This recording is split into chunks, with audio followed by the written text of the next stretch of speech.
Hello students, welcome back to my channel. Did you know that the changes in demand can significantly influence market equilibrium? For economics students, understanding this concept is crucial because it will help you to understand how prices and quantities are determined in a free market economy. Market equilibrium is a fundamental concept in economics that represents the point at which quantity demanded by consumers equals the quantity supplied by producers. Now, in this state, there is no inherent tendency for the prices to rise or fall, and the market is stable.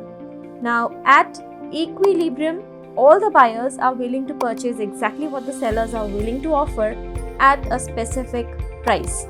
Now, any changes in the demand or supply scenarios will lead to adjustments in the prices until a new equilibrium is reached. So this brings us to our topic for today's video, which is effects of changes in demand on market equilibrium. As we can see on the slide, changes in demand are generally categorized in two segments. The first one is increase in demand and the second is decrease in demand. We'll take a look at increase in demand first. So this is what an increase in demand looks like. It is identified by a rightward shift of the demand curve.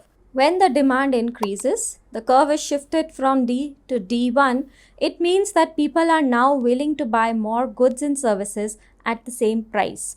So this creates a shortage, that is, there is not enough supply to meet the demand that is there in the economy. Now in this diagram, as we can see, when the demand curve shifts to the right to D1, at the prevailing price, at the current price in the market, now we have a higher demand than the supply.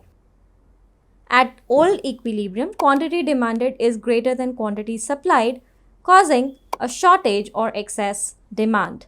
Now this puts an upward pressure on the price, which leads the demand to go down and quantity supplied to go up. It is like as if the market is saying, if you really want to have more of a particular commodity, you need to pay a premium, and consumers would readily pay the premium who are in a position to afford that kind of money. So this leads to a contraction on the new demand curve and an extension on the supply curve. The movements are shown by this.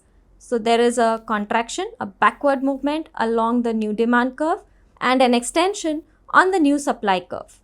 So this movement will go on until the new equilibrium point is reached.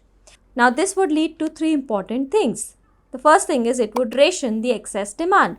So when prices rise up, few people would now be willing to pay the price and afford the commodity. Those people who would not be able to afford it would be discouraged from buying this particular commodity or service. It would also lead to better allocation of resources because now only those goods would be produced in the economy for which the suppliers would be able to charge a higher price and they would be incentivized to produce more of it. An increase in demand will signal the producers to increase the production because there will be a greater demand for goods and services, and it will act as an incentive for them because they'll be in a position to make more profits, and this will ultimately lead to more efficient allocation of resources. For example, if you remember during COVID-19, the demand for toilet rolls skyrocketed. It's a real life phenomenon and we all have experienced it. People were literally guarding toilet paper stashed like treasure. So that's what an increase in demand can do to the market scenarios. Let us see what a decrease in demand would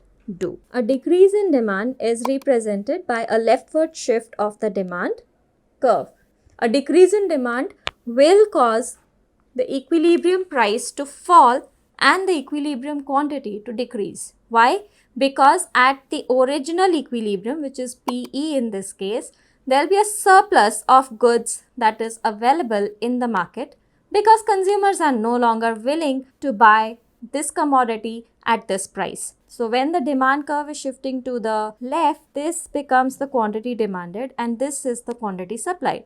We can clearly see that quantity supplied is much greater than the quantity demanded at the old equilibrium. So when a surplus is created in the market, it would cause the prices to fall, which would lead to an extension in quantity demanded and a contraction in quantity supplied. So it's like the market would say there's too much of this available and we need to lower the price to get rid of whatever is left in the market that is not getting sold off. Now, how does this equilibrium gets attained? We have small intricate things happening here. So when it comes to allocation of resources, a decrease in demand will lead to more efficient use of resources, because at lower prices, consumer would be willing to buy only that quantity of commodities that they truly value. This will free up resources, and goods that are valued more by the people, by the consumers, could be produced.